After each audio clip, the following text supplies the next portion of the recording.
Voor ons begin wil ek jou vinnig herinner aan al die potgooi-reekse wat ek by betrokke is. Daar's natuurlik klipkouers wat fokus op Afrikaanse entrepreneurs en impakmakers, Boerpot wat fokus op die besigheid van landbou, Nostalgooi, my nuutste reeks waar ek gesels met legendes van die Afrikaanse vermaaklikheidsindustrie, mense soos David Kramer, Anton Goosen, Sandra Prinsloo ensovoorts.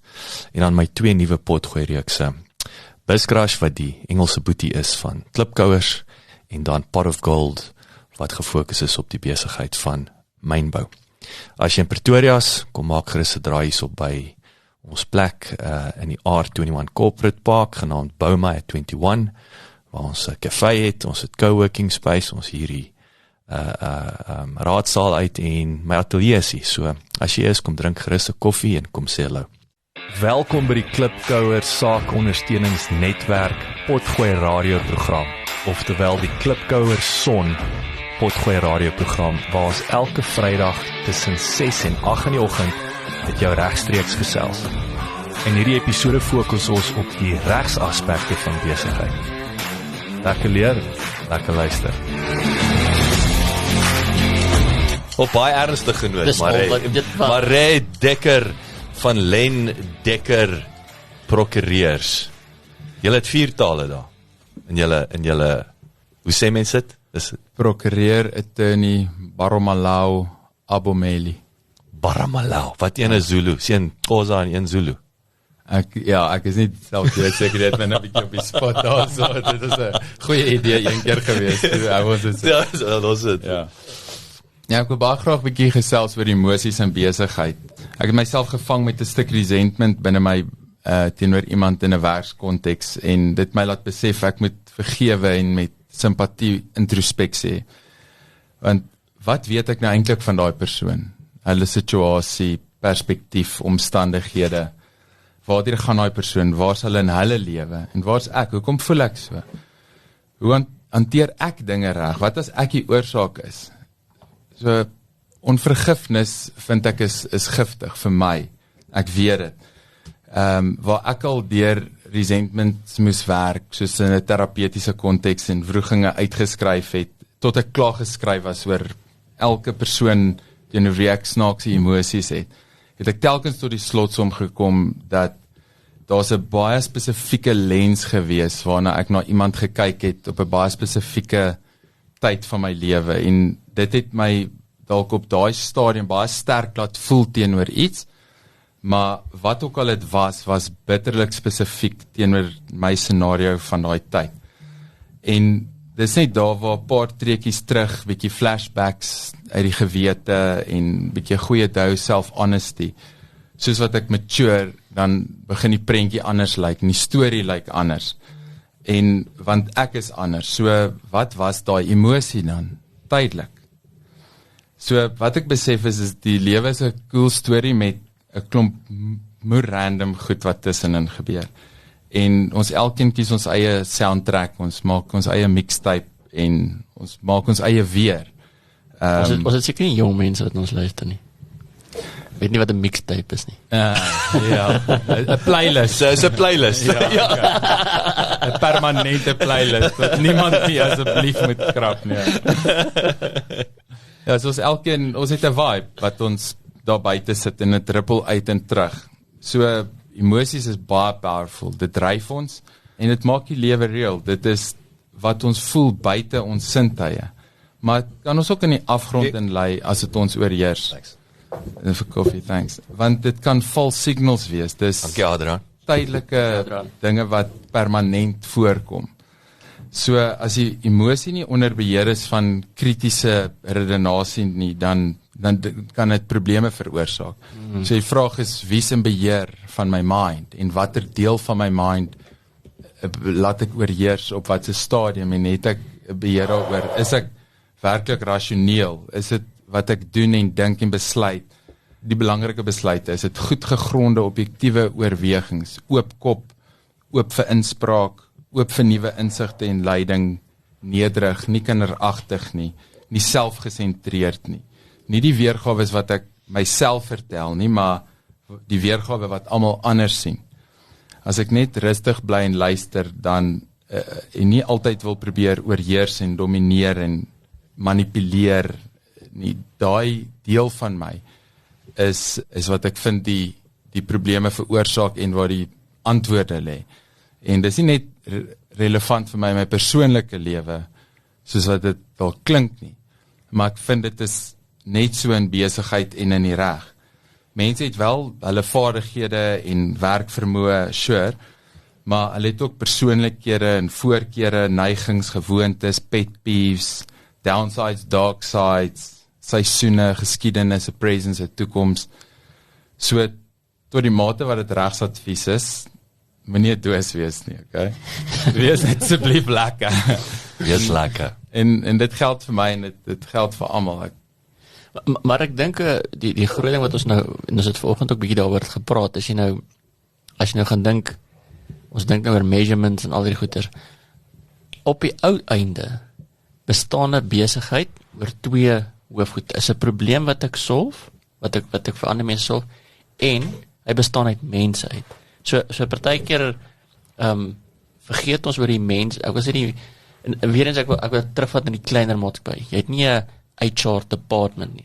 So wat baie keer gebeur is well, let's just get on with it. En partykeer let's just get on with it. Ons kan nou nie na almal se stories en emosies laat trek het nie. Veral as jy in 'n redelike groeiende maatskappy is, kom sê ek jy 10 werknemers. Ek kan nou nie elke oggend spandeer met elke een verhaal vir hoor, hoe was jou gister, hoe was dit? Maar ek dink wat wel belangrik is om tog in te check. Is om tog met 'n metode te kan sê, wat is die oorhoofse emosie in my besigheid? Is ons positief? Is ons besig om voort te gaan? Want daai is belangrik. Weet jy, daar's die op die individuele vlak, soos jy net gesê het, maar jy kan ook van 'n bestuur kan jy 'n emosionele ding teenoor iemand hê, maar dan is daar ook die oorhoofse emosie van hoe voel die mense wat vir my werk? En hoe ek as leier weer eens, ek wil sê, hoe beheer ek my emosies en kry ek my emosies beter, sodat, weet ek het 'n voorbeeld gehad van 'n ou wat, hy het altyd negatief by die werk aankom, hy is die groot baas gewees, en dit is net omdat hy gestres was die hele tyd oor daai, wat is in die bankbalans, en dit het teruggevloei in die dinamika van die besigheid, so dit het al teruggepresenteer en sê, dis wat dan gereflekteer het, is die nommer op die een wat dan negatief is. So, wat hy toe nou gedoen het is, ergens het hy gaan stap in die bos, of sy berg gestap, en hy het tot die besluit gekom van daar, hy sal kies, dis hoe ek sê altyd, happiness is a choice. Hy het gekies om gelukkig in te stap. Maak nie saak wat het gebeur nie. Hy het gesoek in die goed, en sy besigheid het van daai dag af omgedraai. Net oor, en weet hy het ergens, en hy het met sy mense begin praat, en die terugvoer wat hy gekry het was, die mense, omdat hy was amper al so diktator met die wat hy net soos daai wat is in die bank, dat die mense gedink het, hy hou nie van hulle nie, so hulle was te bang met kreatiewe idees, hulle was, dis die type ding wat ek wil sê is, daai emosie van werk, die besigheid met sukses, partykeer kan jy ook smoor, want nou is mense, dit is 'n diktatorskap, ons terugding in die Afrika, mense is te bang om ek wil sê, partykeer moet jy kan kritiese negativiteit as opbouend aanvaar en sê, dis hoe jy dit sien, daar's geleentheid vir my om te verbeter. Partykeer kan ek net sê, okay, goed, ek stem nie met jou saam nie, en dis so eenvoudig as dit, maar partykeer moet ek ook wees en sê, miskien het jy 'n punt daar beet. Miskien, want ons het almal blind spots. En ek dink dis ook ons mentors het en mense in ons omgewing om jou te help om te sê, hoor jy, het jy aan hierdie gedink of het jy hierdie situasie van hierdie hoek af gesien? Ek sê altyd ek het sien dit in road rage altyd is in. Jy weet nie wat die ander persoon deurgaan nie. Jy weet nie wat vanoggend in sy lewe verkeerd gaan nie. So ons is te maklik, ons is baie selfgesentreerd. En baie keer dink ons net, dit gaan oor onsself en hoekom doen jy al hierdie simpel goeders, maar ons weet nie altyd wat het in daai wat het in sy oggend gebeur nie.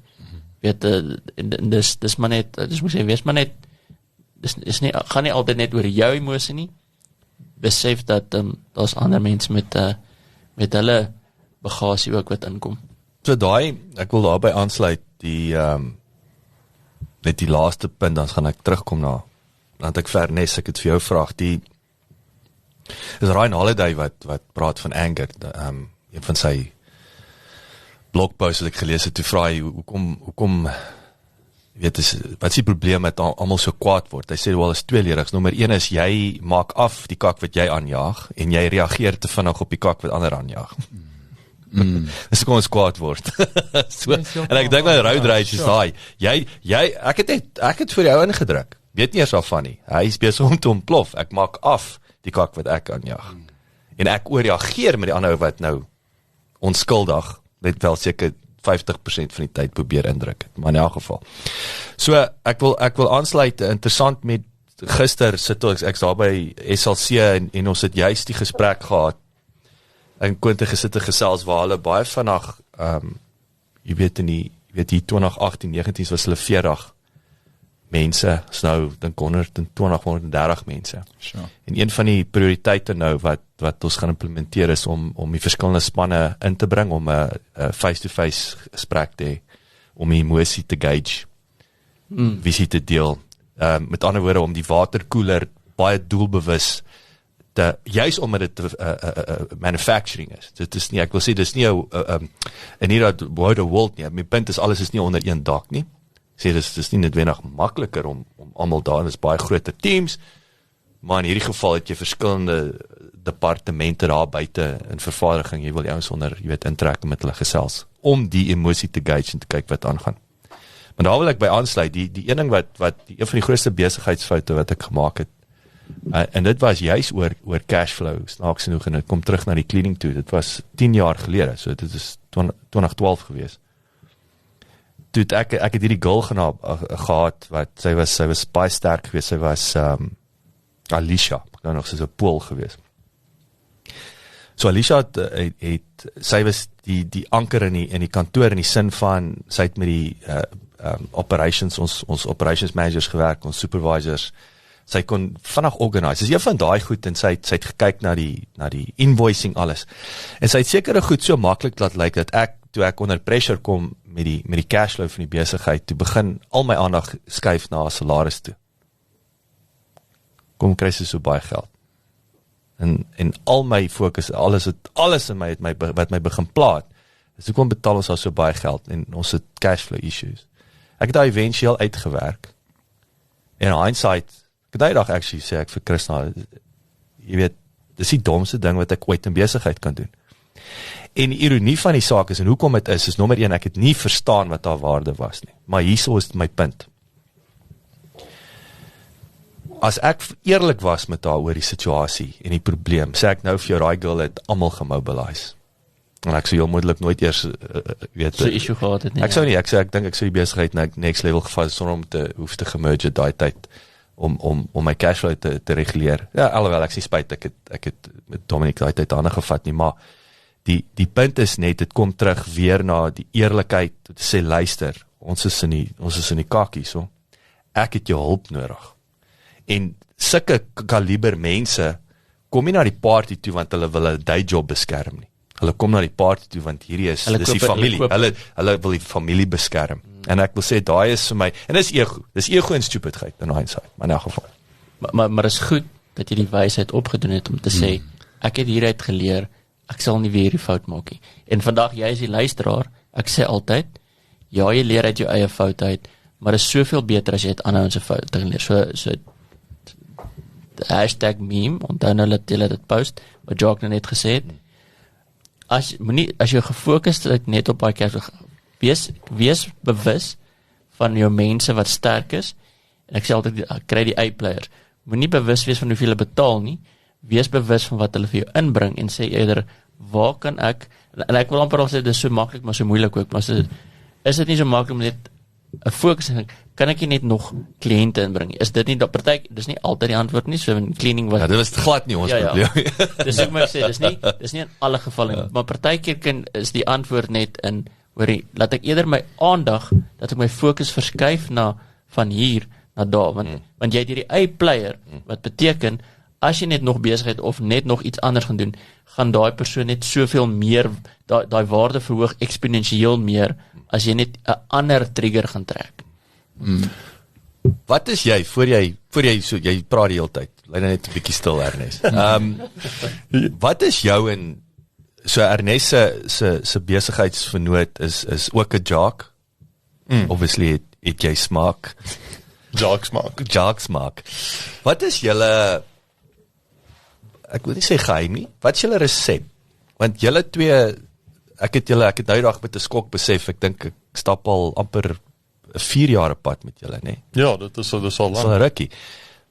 Maar julle het van die begin af, het ek net hierdie magic gesien in julle verhouding. Dit is asof julle komplementeer mekaar. Harmonieus. Daar's harmonie. Wat werk? Of dalk laat julle dit lyk of daar is. Ek spot nou, maar wat is julle resep? Wel op die HR deel wil ek het gehoor, so ek dink ons HR model werk goed, ons is die HR, maar in die besigheid, ons het nie 'n HR afdeling nie, maar ek wil ook net so vinnig sê, net nou het Deewald gesê, jy moet in touch wees met hoe die mense voel in jou kantoor, maar as jy weet hoe elke persoon in jou kantoor voel, gaan jy 'n HR probleem hê. Nie aan hulle voel nie, Ernest. Ja. So ek wil net duidelik Ekskuus, ek net mooi verduidelik. Ja, nee, daar is 'n ander Voel emosie gewys. Nie fisies. Ja, moet glad nie aan hulle voel nie. Ja, so ek wil ook net maar net Dis nie wet. so jy weet hoe almal in jou kantoor voel dan gaan jou besigheid nie lank hou. Is goeder om te goeder. Daar's die goeie. In 'n geval, so die een ding wat ek vroeg besef het van myself, in 'n HR rol, is, ek het al vele vertel, ek het die Strength Finder toets gedoen so 'n paar jaar terug. Gallupson, ja, die vol, ek dink al 36 ja. strengths, en empatie is vir my nommer 36. myne 35. So dit speel 'n rol in my HR vermoëns, en ek dink in hierdie in ons situasie speel dit 'n goeie rol, want baie keer is dit nodig om 'n persoon wat nie te ingekoop raak of te involved raak nie te hê om sekere goedjies uit te sorteer. Maar dan my vernoot Jacques, ek weet nie wat sy resultate was op hierdie stadium, ek kan nou nie onthou nie, maar dis heel wat hoor. Hy is die ou wat, dis vir hom maklik om lank te luister, en regtig, dis nie vir hom moeite, dit kom vir hom natuurlik. So, ons het so 'n bietjie van 'n good cop, bad cop situasie. Ek net sê, good cop, bad cop, ja. Ja, en dit werk, ek meen die bad cop word baie min gebruik, maar hy het hierdie week een keer bietjie ingetree, en dit is vir my lekker, dan kan ek weer so maand gaan, dan voel ek het jou shot, dan het ek jou shot gekry. Jy het 'n safe space vir dit kom nie, dit is nie wie jy is nie, dit is nou en dan wil jy 'n punt oordra, of jy wil graag 'n bietjie balans in iets inbring, dis nie om te domineer bloot, maar dit kom natuurlik. Ja, dis nie vir jou moeilik om dit. Dis nie vir my moeilik om die empathie, om my switchie aan te sit.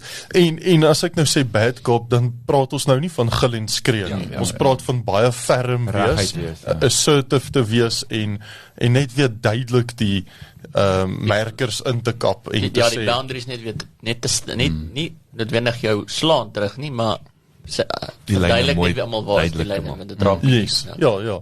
Ag, en dan het ons nou maar ook hy soos wat Maree gesê het, moenie 'n poepel wees nie, dit is die eerste ding wat mens maar altyd moet onthou, want soms is dit nogals lekker om so steek te gee in die ribbes voor ander mense, en want dan kan ons nou lag vir iemand, maar dis baie slegte manier om dinge te doen, so om dit goedjies konfidensieel te hanteer, en agter 'n toe deur die harde gesprekke te hê, ek dink dit is 'n goeie respek om vir iemand te hê. So ja, dis maar min of meer ons model is Jacques, ek raas so 'n bietjie met jou, en dan sal Jacques luister as jy huil na die tyd. Ek gaan vir jou sneesdoekie aanbied. Ek weet nie of het julle al gehoor van daai boek van Daniel Kahneman, Thinking Fast and Slow. Ja, en so baie van dit, so ek vind die regte antwoord is nie, moenie emosioneel wees nie, dis nie, moenie eg wees aan wat jy voel, of enige, dis nie net die advies in itself, en dis dalk waar, in 'n sekere sin, maar wat ek vind die antwoord is, wat vir my help is, is critical reasoning en om te weet wat is faulty reasoning en om oop daarvoor te wees. Dis nie net om te sê hy kry jou emosie in check. Dit is soos daar sekere thought patterns wat baie natuurlik kom vir ons. Jy weet sekere biases wat ons het, wat ons weet 'n voorbeeld wat ek nou net van die interessante voorbeelde wat hy noem, sê soos survivorship bias, dan is waar ons spesifieke sample data vat en uit afleidings maak, maar ons neem nie in ag wat is nie ingesluit nie. Nou, byvoorbeeld in die Tweede Wêreldoorlog of in 'n wêreldoorlog het hulle soos gaan kyk die vliegtye wat geskiet is. Kyk hulle, okay, kom ons kyk waar word die vliegtye geskiet en daar kort ons ekstra armor. En toe kom jy nou en hy sê, nee, ons het nie gekyk na die vliegtye wat afgeskiet is nie. Dalk is hierdie skietplekke juis waaroor ons nie hoef te worry nie. Want hy dan nou vlieg. Daai kort nie armor nie, Ja. want dit laat hulle nie val nie. Ja. Die res van die ding kort miskien armor, want dis wat die goed laat val.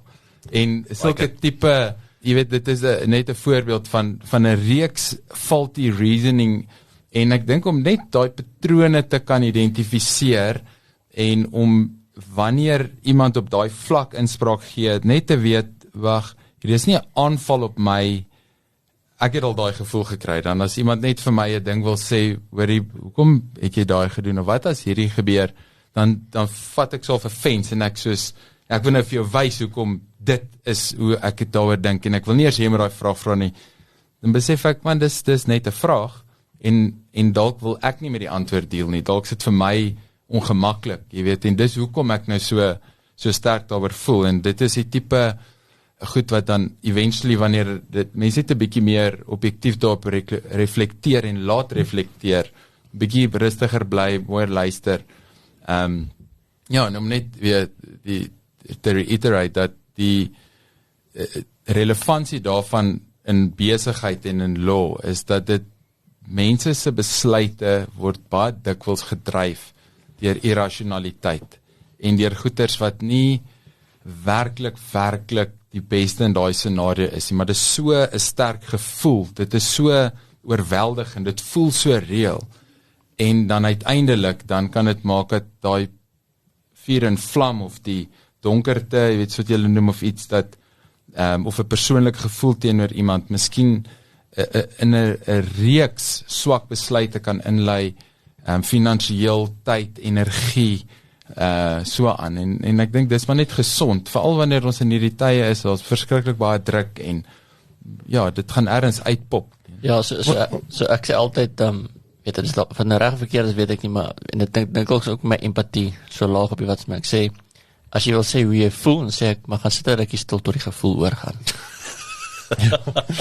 Maar nou dat jy praat van die biases, dit is iets wat ek by my seentjie geleer het, as wat nog 'n klein babietjie is, want ek moet hom vrek biases, en Maar is dit nie boetie nie? die wat? Is Maar in elk geval, Baie boet, nie baie sis nie. maar dit is ietsie wat kinders ook nogal 'n mens kan uitbring, is daai wat jy gesê, partykeer het jy 'n emosie daar teenoor die kind, maar dit gaan oor hoe jy op daai stadium voel, en waar jy op daai stadium is, daai wat jy voel of jy nou die kind wil rukkeltrend as hulle nou nie wil rustig wees nie, maar as jy dan nou gaan stil sit en bietjie dink, dan voel jy, dit is jou dag wat afgeloop het, dis jou, die slegte trip huis toe, of iets wat jou op daai stadium, daai Jy wat ingedruk het vir jou. Ja, maar jy weet, Dat het afgemaak het. wat het afgemaak het. maar dis hoekom hulle kinders so cute maak, nee, is vir so 'n oorlewingsstrategie. Dat hulle aan die toekoms het. Maar nou, Sodat jy hulle bias is. maar wat vir my net alles saamvat, wat jy nou, vir my, waar emosie en besigheid, en dan kom ek net terug na good old shareholders agreement, baby. in die SLA, né? Dit is, ek sit nou en dink, want daai is 'n absoluut, dis krities, veral as ek wat ook, ek kan emosioneel raak, baie emosioneel, ek kan die moeder raak, en dan juist vir my tipe persoonlikheid, want nou wil ek jou by die venster uitgooi, en 50% van die tyd is dit reg. Ek's reg. Ek sê nie ander 50 is ek verkeerd, maar 50% van die tyd is ek gejustify mee by die venster uit te gooi. Nou met die shareholder agreement, service level agreement, ja, gaan nie emosioneel raak nie. Dis wat daar staan nou groote. Jy moet nou daarmee deel. My emosies onder my, jy moet met die realiteite deel, wat daar op die stukkie papier, wat jy geteken het, 2 jaar gelede, 6 maande terug. Jammer jy voel so. Maar die inverse is ook true, dit hou jou ook in plek, in jou emosie om te sê, maar eintlik is die kliënt ook reg, want dis wat ons agree het, versus hoe hy jou maak voel, is nie valid nie, want hy gebruik hierdie ding in die SAA, correct, dat hy jou net attent op maak, so eintlik is dit, okay, dankie vir daai. Yes. En is weer eens waar die stukkie papier wat dit net helderheid bring, ons sê, maar ek hou nie van wat jy sê, of ek hou nie van hoe jy het missin, nee, hy maak jou attent op iets wat hy verwag van jou. Correct, want dis waaroor jy oorheen gekom het. En dit is in daai so, daar is in terme van besigheidsverhoudinge, en jy wil, ek bedoel, ek het ook al oor gepraat, ek het gister met 'n ou gesels,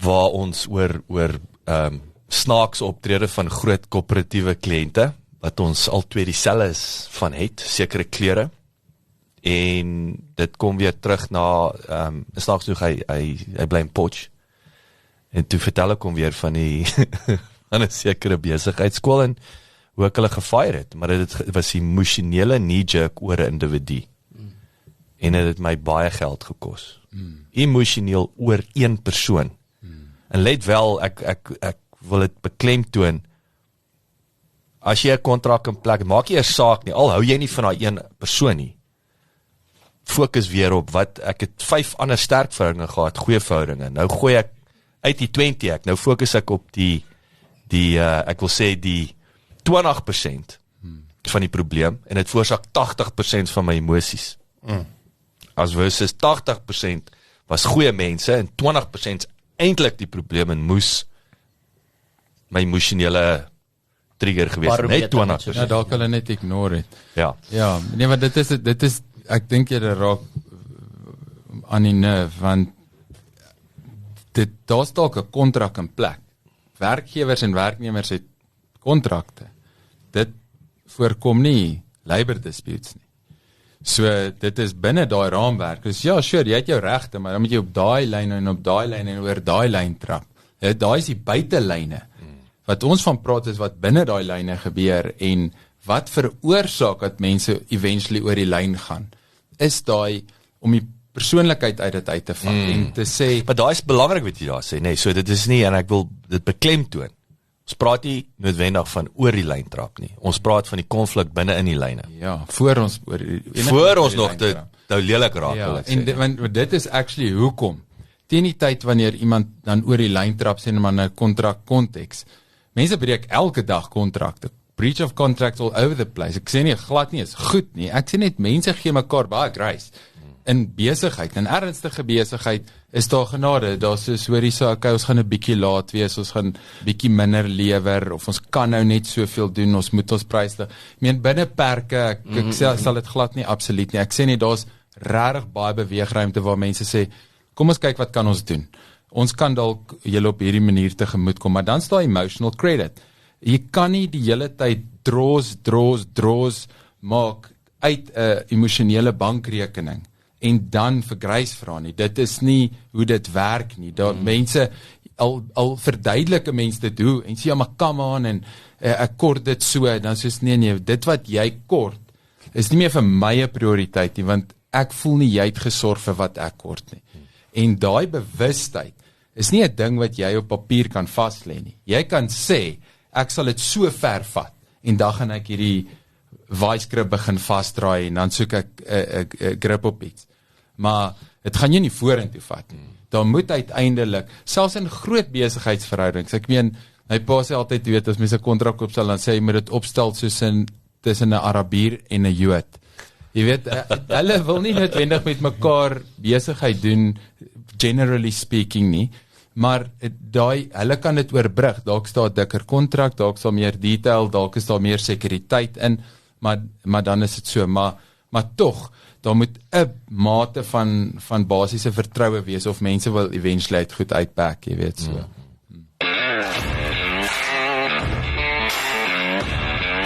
Dankie dat jy geluister het. Besoek asseblief ons webwerf by www.klipkouers.com. Teken sommer in sodat ons jou op hoogte kan hou. Baie belangrik, gaan luister na ons ander potgooi reeks en episodes op Spotify, Apple Podcasts of YouTube. Baie belangrik, as jy hou van wat jy hoor, los asseblief 'n resensie sodat ander lekker mense soos jy van ons episodes te hore kan kom.